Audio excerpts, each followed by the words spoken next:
Om Namo Bhagwate Vasudevaya. Om Namo Bhagwate Vasudevaya. Om Namo Bhagwate Vasudevaya. Passion for humanity in its suffering and does not sacrifice his impermanent body for the higher cause of religious principles or eternal glory is certainly pitied even by the immovable beings. Purport by His Divine Grace A.C. Bhaktivedanta Swami Prabhupada. In this regard, a very exalted example was set by Lord Chaitanya Mahaprabhu and the 6 Goswamis of Vrindavan. Concerning Sri Chaitanya Mahaprabhu, it is said in Srimad Bhagavatam, we offer our respectful obeisances unto the lotus feet of the Lord, upon whom one should always meditate. He left his householder life, leaving aside his eternal consort, whom even the denizens of heaven adore. He went into the forest to deliver the fallen souls who are put into illusion by material energy. To accept sannyas means to commit civil suicide. But sannyas is compulsory, at least for every brahmana, even first-class human being. Sri Chaitanya Mahaprabhu had a very young and beautiful wife and a very affectionate mother. Indeed, the affectionate dealings of his family members were so pleasing that even the demigods cannot expect such happiness at home. Nevertheless, for the deliverance of the fallen souls of the world, Sri Chaitanya Mahaprabhu took sannyas and left home when he was only 24 years old. He lived a very strict life as a sannyasi, refusing all bodily comforts. Similarly, his disciples, the 6 Goswamis, were ministers who held exalted positions in society, but they also left everything to join the movement of Chaitanya Mahaprabhu. Srinivasacharya says, Tyaktva turnam ashesha mandala pati srinam sadattu chavat. These Goswamis left their very comfortable lives as ministers, zamindars, and learned scholars, and joined Sri Chaitanya Mahaprabhu's movement, just to show mercy to the fallen souls of the world. Accepting very humble lives as mendicants, wearing no more than loincloths and torn quilts, they lived in Vrindavan and followed Sri Chaitanya Mahaprabhu's order to excavate Vrindavan's lost glories.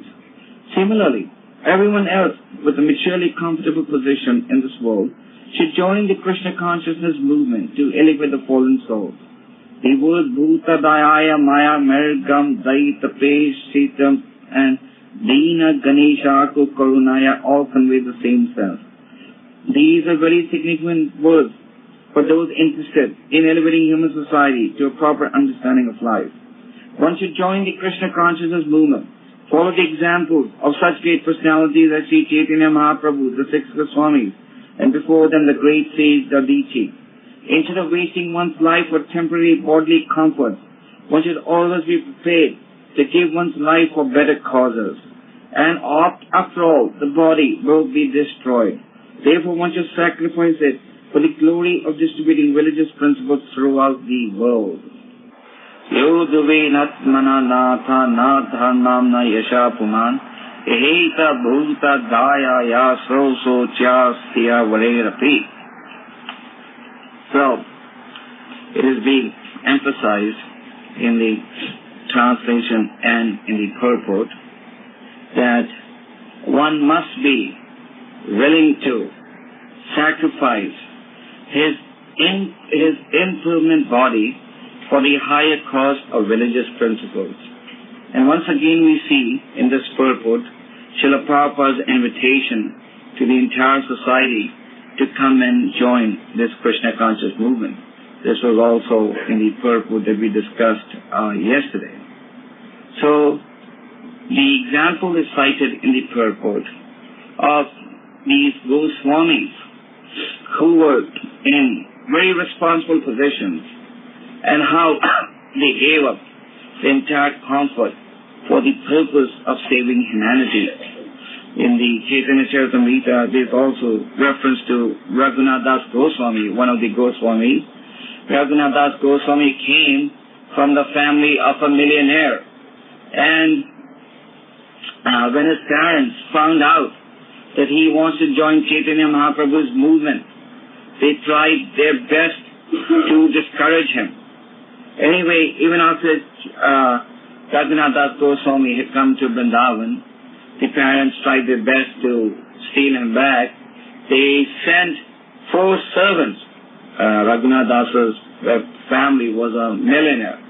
So they sent 4 servants with wealth for Raghunath Das. They were trying to bribe him. So Raghunath Das took the money. He said, very good, give me the money. And he used the money to have prasad distributed to the Brahmins. And Raghunath Das used to have very big feasts. And in these feasts, he also used to invite Chaitanya Mahaprabhu. So, a little later, Raghunath Das decided that he's not going to accept this money from his parents because even though he is leading a simple life as far as he is concerned, but still he was dependent upon his father's money for having a little higher standard. So Chaitanya Mahaprabhu remarked to Swarup Damodar, his secretary, as to lately I have stopped receiving invitations from Raghunath Das, just like our devotees when they have feasts at home, they call other Vaishnavas. So Chaitanya Mahaprabhu also used to get invitations from Raghunath Das. So his secretary, Raghunath Das, Swarup Damodar remarked that Raghunath has now stopped accepting money from his father. So Chaitanya Mahaprabhu said, oh, that's very nice. So now how is he living?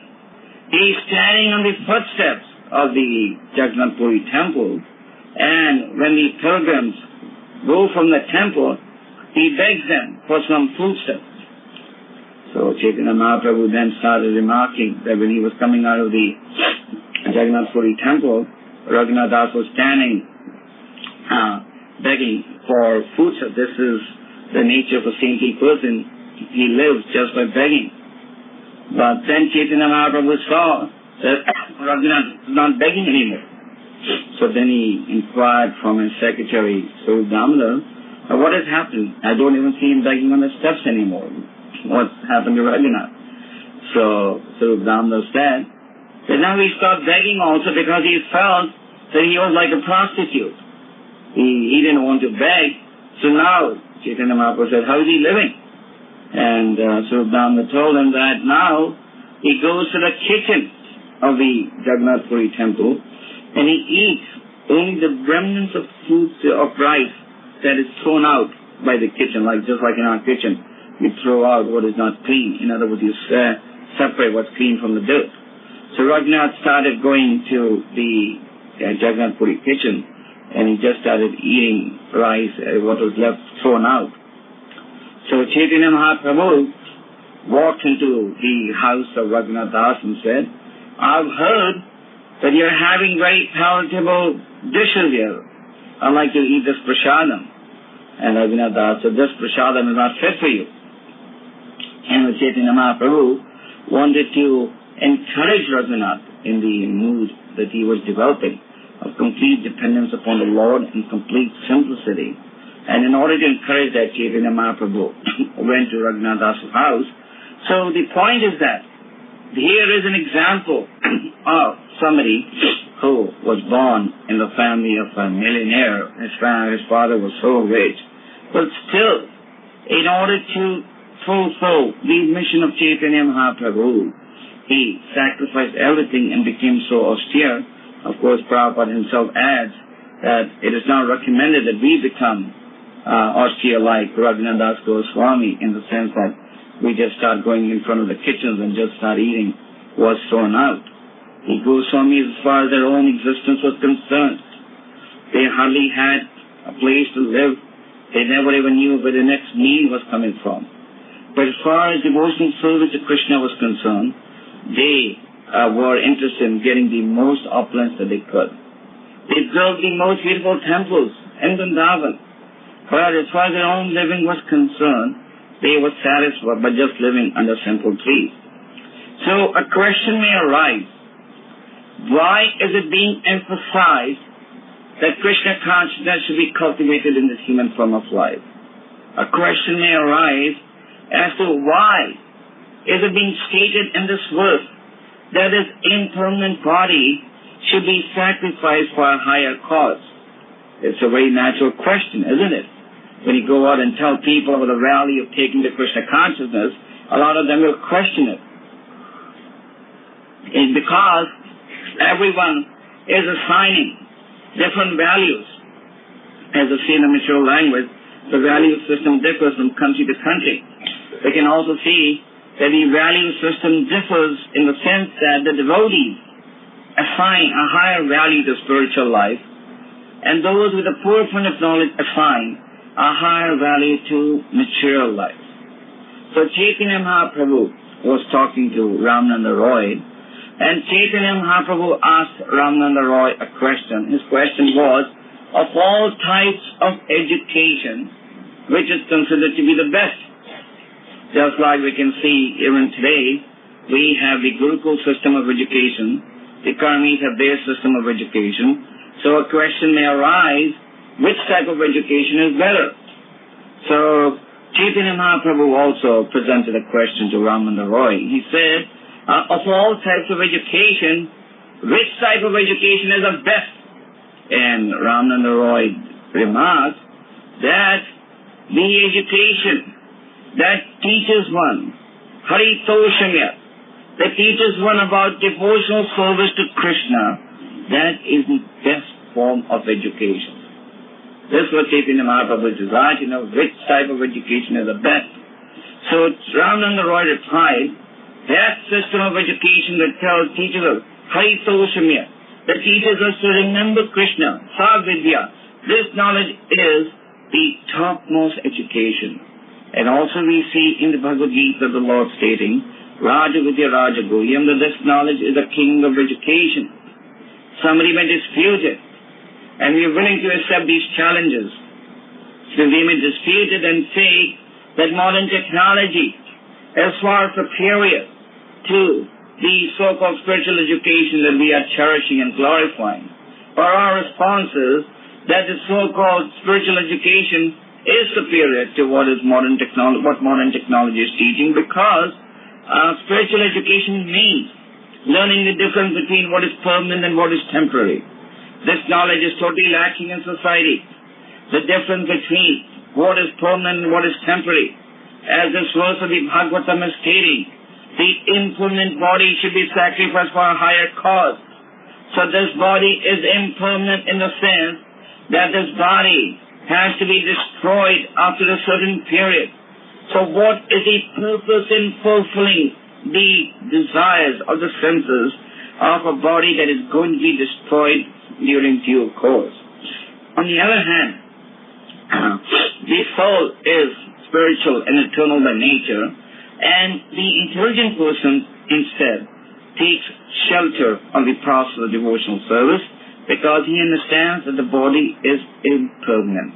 So Ramananda Roy very convincingly answered that system is the best education that teaches one how to render transcendental devotional service to Radha and Krishna. Work done for Krishna has to be performed. And the Bhagavatam states, work done for the pleasure of Krishna is the best education. This is the best education. Teaching people how to serve Krishna, how to do work for Krishna. So our Gurukul system is superior to the so-called educational system that the modern society has, because our Gurukul system is teaching people how to work for Krishna. Our Gurukul system is teaching people how to remember Krishna. And therefore, according to Ramananda Roy, this is the better system of education. Then, Chaitanya Mahaprabhu questioned from Ramananda Roy, of all types of glorious activities, which activity is the most glorious? There's so many glorious activities. Just like a soldier in a battle. A soldier in a battle may kill a lot of enemies, and when he comes back, he's glorified in headlines. Or somebody may come up with some discovery, and then he gets glorified. And there can be so many other glorious activities. The Prime Minister, the President of a country may be glorified. So there's so many glorious activities that one can engage in, or one can be aware of. So Chaitanya Mahaprabhu's next question to Ramananda Roy was, of all types of glorious activities, which is most glorious? And Ramanand Roy replied that the devotee who glorifies the Supreme Lord, the person who serves the Supreme Lord, he is rendering the most glorious activity. The person who's serving God is without doubt rendering the most glorious activity. And such a person also becomes very famous. Chanakya Pandit has also stated in this connection. Chanakya Pandit said that if you were to compare the glory of a rich man and a saintly person, you will see that a saintly person is far better known than a rich man. A rich man may be known just in his local town. Like how many people in Vancouver know the rich people of India? Very few. How many people in America know about the rich people in India? And how many people in India know who the millionaires in Vancouver are? They don't even know who the millionaires in Canada are. The only millionaires that the whole world knows are Rockefellers and Ford. But beyond these two or three names, how many millionaires are people aware of? But if you were to travel around the world and ask, have you heard of some saintly people? They'll say, yes, they've heard of this. I was amazed that when I was in Russia in 1977 in a book fair, I met a person who came up to me and recalled his whole correspondence with Srila Prabhupada that he had carried out in 1952. So the point is that a saintly person is known all over the world.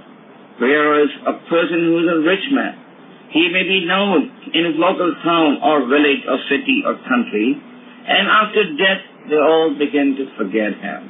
After all, what happens after death? All that is left behind are just names. This is what happens to this body that we're busy glorifying. This impermanent body that we're busy glorifying is reduced to dust. As the Bible says, dust thou art and dust thou shalt become. Prabhupada explains this. That doesn't matter which religious faith one may belong to. In the end, everything comes from dust and everything enters into dust. The Christians, for example, they may cremate the body, and this body, after being cremated, after some time, what is left is just dust and bones. That's all. And the Hindus, they burn the body. But what happens after they burn the body? It is just dust, isn't it? The Muslims also just bury the body, and there are a class of people in India who originally came from Iran, known as the Parsis, and the Parsis, after the body is dead, they throw the body in the well, and that body is then eaten by eagles. Actually, it's amazing. These wells are there, and there are hundreds of eagles just waiting for the next body to be thrown. And when the body is thrown in the well, the eagles all dive right down and start taking the eyes out and pull it. Anyway, but but the eagles, after they eat this flesh, again they have to pass stew, and the stew falls on earth, and again it becomes dust. So the statement of the Bible, dust thy art and dust thou shalt become, this is absolutely true. Whether one is a millionaire or whether one is a pauper, and even if one is a millionaire, all that is left behind are just names. Just like you may go to, in Canada, for example, you have so many towns and streets named after great personalities. But what's left? Like if you go to Quebec, you see so many cities named after great personalities. And if you go to England, what's left behind? Napoleon, Nelson, we all glorify them. But now what's left behind is just names.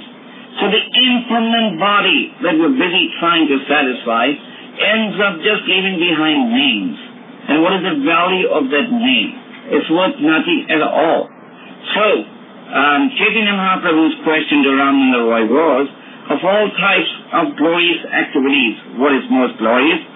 And to Ramanand Roy's reply was that the devotees of the Lord who are busy worshipping, glorifying Radha and Krishna, that is the most glorious activity. Then the next question by Chaitanya Mahaprabhu to Ramanand Roy was of all types of capitalists, what is the greatest capital? This is a question that the so-called American system may not understand. Because the Americans like to think that the children will understand everything sounds right here. The Americans would like to think that the American system of capitalism is without doubt the best, isn't it? But little do we remember that a question was also posed by Chaitanya Mahaprabhu, of all types of capitalists, who is the best? If you were to take a survey across America and ask this question to those who believe in the capitalistic society, none of them would be able to answer this. So Chaitanya Mahaprabhu's question was, of all types of capitalists, what is the best? Capital means money, capital means asset, in simple language. So the question is, of all types of capitalists, who is the best? And Ramanand Roy's reply was that who possesses love of Radha and Krishna, he is the greatest capitalist. Now, the president of society would never accept this, isn't it? If you went to the Republican Party in America and told them that we are the real capitalists, they would throw us out of their office. But according to Ramanand Roy, we are the real capitalists, because the real capitalist is one who has the treasure of love of God. He is a real capitalist. It is not that the capitalistic system was developed only in the last 200 years or so. Just like the non-violent movement. People give credit to Mahatma Gandhi in India and everywhere. People say that Mahatma Gandhi drove the Britishers out through the medium of non-violent movement, so they give credit to him for the non-violent movement. But Prabhupada explained, the real non-violent movement was first started by Chaitanya Mahaprabhu, when the Khaji was trying to stop the playing of the drums. Chaitanya Mahaprabhu went on a non-violent movement, and he got his viewpoint across. So similarly, the capitalistic system, or the term capitalism, this is not coined by the Americans. This word was also used by Chaitanya Mahaprabhu when he was talking to Ramanand Roy. He was talking about this 500 years ago. The capitalistic system has been invented in the past 300 years, the maximum. But this statement is made 500 years ago. So the real capitalist is one who takes shelter of Radha and Krishna. The beauty is that we are capitalists and communists both at the same time. And the question arises, how is that? Because the real communist is one who will only assess as much as he needs for his own maintenance. And Isha Vashedam Sarvam. This is the real principle of communism. But we understand beyond that the Lord is the proprietor and everything belongs to the Lord, whereas the present-day communists believe that everything belongs to the state and everything should be used by the state. So, the richest person, according to Srila Ramanand Roy, is the one who is full of love of Radha and Krishna. And he is the real capitalist. Then the next question by Chaitanya Mahaprabhu was, of all types of distress, what is the worst? There are many different types of distress that one can face. So Chaitanya Mahaprabhu's question was, of all types of distress, which is the worst? Which is the most serious? And Ramanand Roy's reply was, the one that takes one away from Krishna, that is the most serious.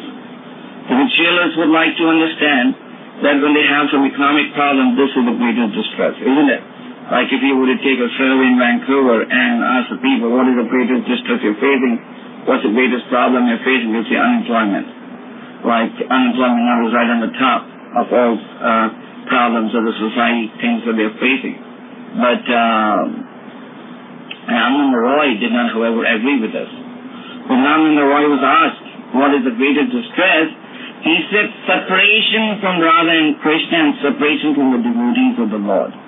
This is the greatest distress that one can face. Separation from Radha and Krishna. The devotee feels that when he is separated from the Lord, this is just like the feeling a fish has when the fish is out of water. when the fish is out of water, the fish feels very uncomfortable, isn't it? And when you put the fish back into water, the fish feels very comfortable. So similarly, when the devotee cannot remember Radha and Krishna, when the devotee cannot associate with one who is more advanced, this is very distressful for him. So this is the stem of the distress. So in future, when you don't get what you want, when you don't get the service you want, don't think you're in distress. Real distress should be realized when you're not able to remember Radha and Krishna. That is a very distressful position when one is not able to remember the lotus feet of the Lord, and when one is not able to associate with those who are more advanced. The symptom of spiritual life is that one is anxious to associate with those who are spiritually advanced. And if one is not anxious to associate and hear those who are advanced, that means that one just wants to continue to remain diseased. Just like we see in society, when somebody is diseased, he is scared of going to the doctor, isn't it? Why is he scared of going to the doctor? Because he fears that the doctor may prescribe that he has to go to the hospital for some time. Or the doctor may prescribe that he has to give up his smoking or whatever. So he just avoids. Ignorance is bliss. In spiritual life, however, if we practice that principle, then our spiritual life becomes weaker. Unfortunately, we see, even within this Krishna conscious society, a very dangerous trend. And the dangerous trend is that those devotees who are serious about making spiritual advancement, they're anxious to associate with those who are more advanced, and they're anxious to hear those who are more advanced.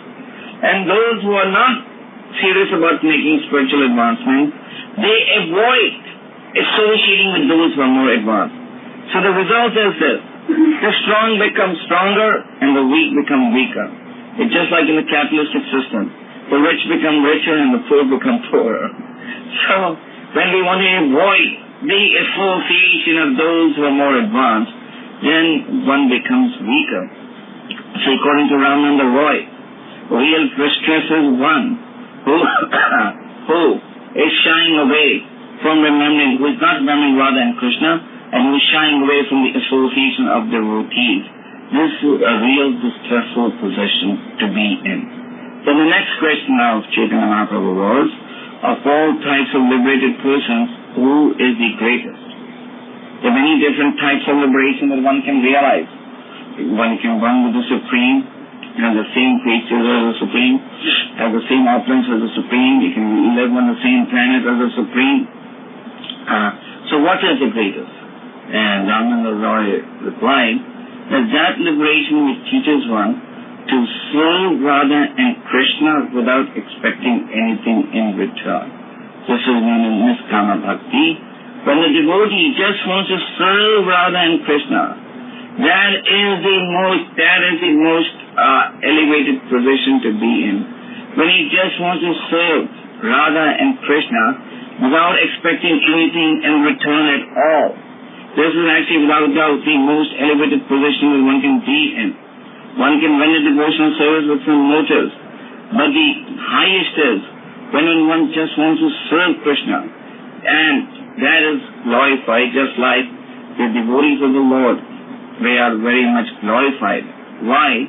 Because they desire just to serve Krishna, just like Prahlad Maharaj.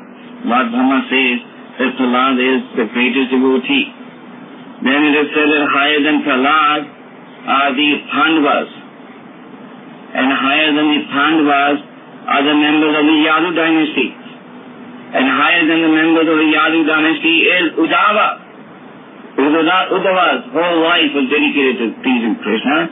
And higher than Uddhava is the position of the Gopis, the inhabitants of Braja. Their position is such elevated that Brahmaji had meditated for 60,000 years. Brahmaji meditated for 60,000 years in order to try and understand the position of the Gopis.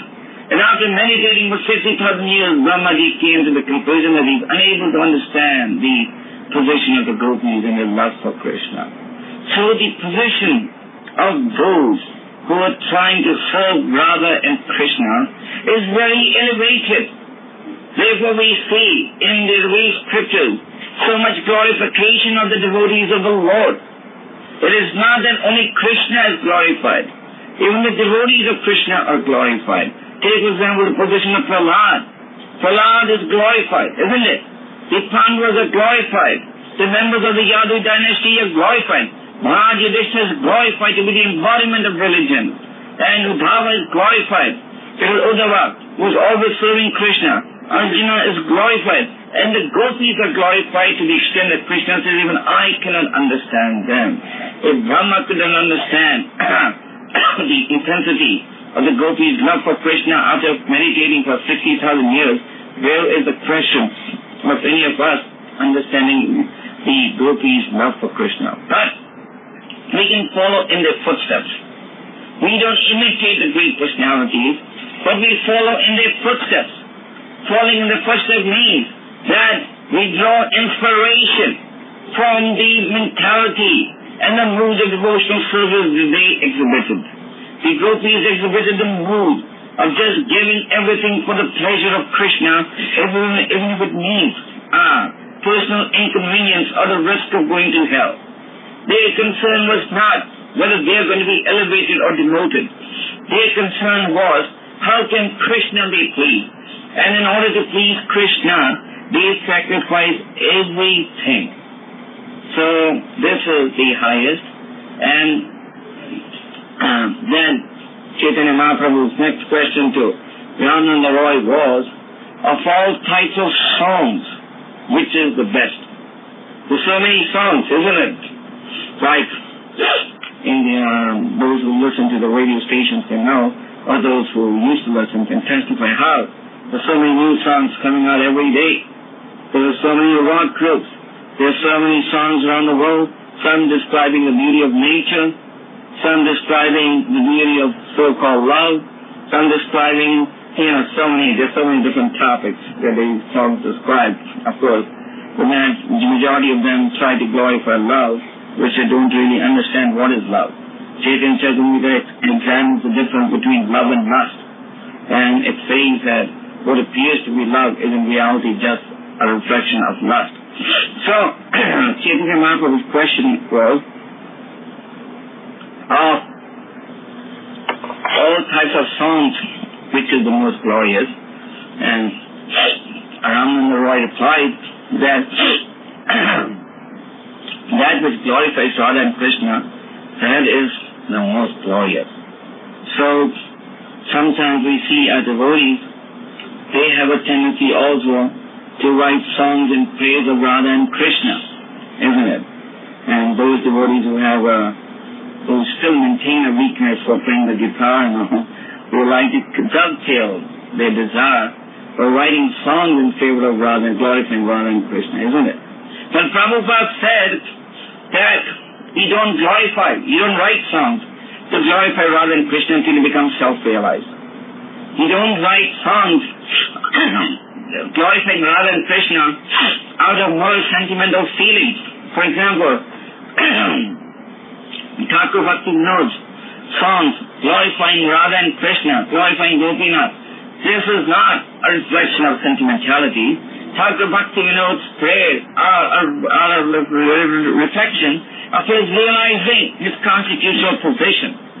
So the most glorious song is that which glorifies Radha and Krishna, and the transcendentalist is one who just remembers and meditates the songs written by self-realized souls and just absorbs himself in thinking of those songs.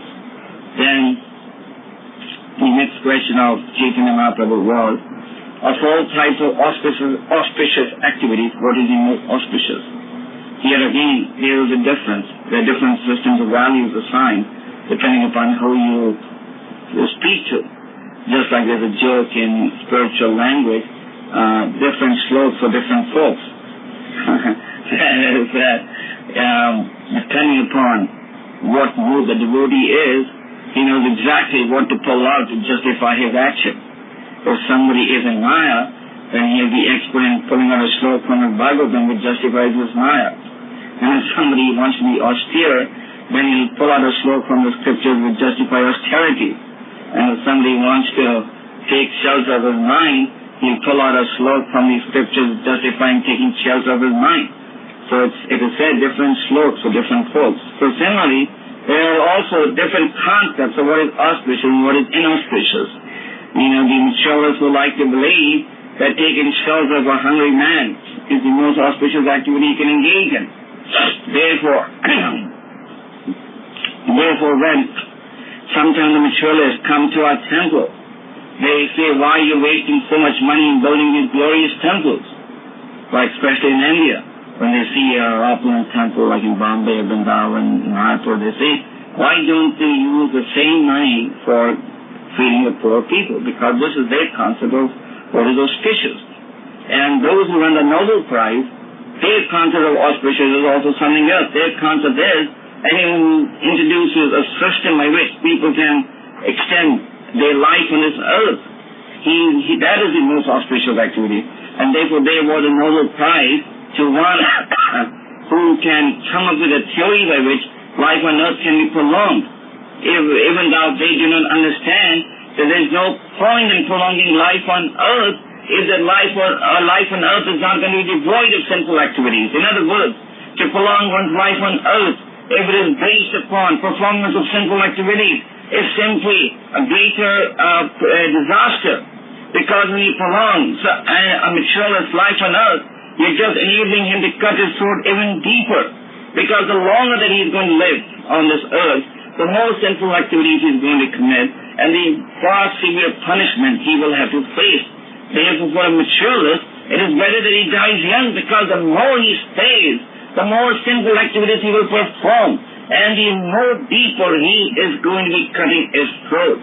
So we may award them the Nobel Prize because we think that they have prolonged life on earth, but actually we are just awarding people awards for those who have been able to cut their throats deeper. Therefore the Bhagavatam says, those who are dogs, hogs, camels, and asses, they are busy glorifying other dogs, hogs, camels, and asses. Because the Nobel Prize Committee has the concept that human life is meant to be lived like dogs, hogs, camels, and asses. So therefore, when you see that somebody else is facilitating the pursuits of the dogs, hogs, camels, and asses, they award him the Nobel Prize. So the point is that different segments of society assign different values to different activities. So there is a disagreement if we were to take a poll as to what is the most auspicious activity, just like even if you were to take a poll to find out what activity should Prabhupada do now to save the country, most of the people would give different suggestions. But amongst the great sages, there is no dissension. Among the great sages, there is no confusion. If you were to take a survey across the Krishna conscious movement and ask them what is the most auspicious activity, they would all reply, distributing Krishna consciousness, becoming Krishna conscious. So Ramanand also replied similarly, the most auspicious activity that one can engage in, according to Ramanand is the glorification of Radha and Krishna. This is the most auspicious activity because when the glorification of the Supreme Lord takes place, then even animals and trees benefit. The chanting of the holy names of the Lord is so powerful that anyone who actually takes part in this chanting, he benefits, and plus anyone who also hears this chanting, he also benefits. So this is without doubt the most auspicious activity, the distribution of Krishna consciousness. About this there are no two opinions. And then Chaitanya Mahaprabhu said, of all types of meditation, what is the best? Just like we started yesterday the yoga series at our yoga center, in which we are attempting to analyze yoga based on the 6th chapter through the different verses of the Bhagavad Gita. People do not know what meditation means. Chaitanya Mahaprabhu's question was, of all types of meditation, what is the best? People take that, just closing their eyes and falling asleep. This is the best form of meditation. But actually, this is not the best form of meditation. The best form was stated by Ramanand Roy. Ramanand Roy replied that the best form of meditation is by which one can remember the lotus feet of the Lord. This is the best form of meditation. Prahlad Maharaj is explaining to his father Hiranyakashipu how one can render devotional service. Prahlad Maharaj says, Sharanam Kirtanam Vishnu Smaranam Pada Sevanam Archanam Vandyam Dasyam Sakyam Atman Vedam. So Vishnu Smaranam, this means meditating on Krishna.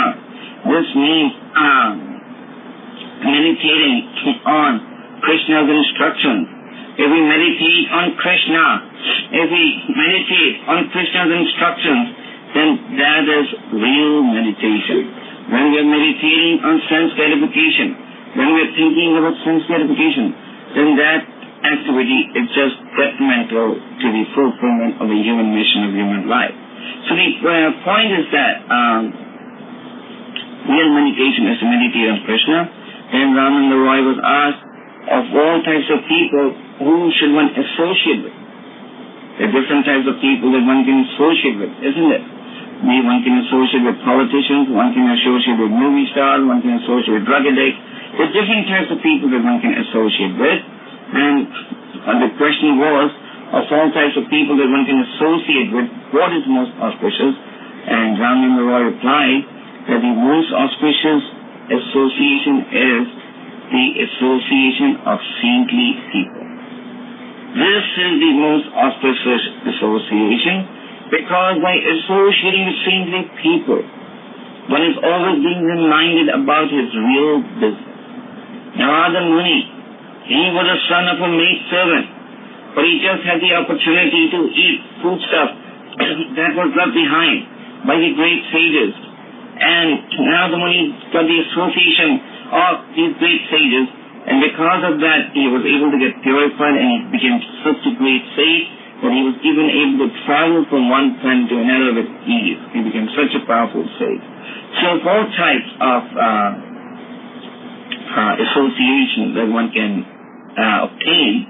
The association of saintly people is most desirable. It is said in the scriptures that a minute's association with a great devotee is enough, is more powerful than reading the entire Vedic scriptures. Why? Because in a minute's association with an elevated person, the mission of human life can be understood. Whereas when we read the entire Vedic scriptures, and still one may not be able to understand the real mission of human life. Therefore, Arjuna is cautioned, do not get influenced by the fiery words of the Vedas, but rather understand the purpose behind them. So, associating with saintly person is most desirable. Ramanand Roy explains also that those engaged in fruitive activities, they get promoted to higher planets of the demigods, where they can engage in sense gratification. But again, then they have to descend. And how do they descend? They descend in the form of rain. The materialist, after he fulfills his quota of sense enjoyment that he is entitled to, just like in sure life, you work so hard and you're entitled to a certain result. The company tells you get orders worth $100,000, and you're entitled to this result. So similarly, if you perform karma kanda portion, then you get entitled to some results. And after that result is over, then you have to descend in the form of rain. And when the rain falls on grass, then again you take a birth of the grass, and the whole process of evolution again starts. So to follow the karma kanda portion, according to Ramanand Roy, is not intelligent. And also, those who want to merge with the Supreme, those who take to a special path to merge with the Supreme, they have to become like trees, and they just have to stand straight. So Ramanand Roy's conclusion was that devotional service to Radha and Krishna is the most elevated position. And another significant point of this whole conversation between Ramanand Roy and Chaitanya Mahaprabhu is that the Supreme Personality of Godhead is taking on the role of an ordinary person, and Ramanand Roy, the devotee, is being placed in a very elevated position. This is the transcendental humility that the Lord exhibits. He makes his devotee even glorious than himself, just like he gave the credit for the victory of the battle of Kurukshetra to Arjuna. Arjuna was a great warrior. So the Lord is always anxious to glorify his devotee. Therefore, devotional service should not be taken lightly. Devotional service is the most valuable asset Therefore, devotional service is that which permits us to engage in devotional service to Radha and Krishna. This means sacrificing the impermanent body for a higher purpose. Hare Krishna. That is the Sanskrit language. Each word can be interpreted. Well, it all depends on one's sincerity. If one is sincere, then he will understand that all slokas are directed towards Sarvadharma Paritadya. And if one is insincere, then he will try and dovetail things. It all depends upon our sincerity. If we are sincere, we will understand the real purpose, which is complete surrender. And if we are insincere, we will look for protection in Maya.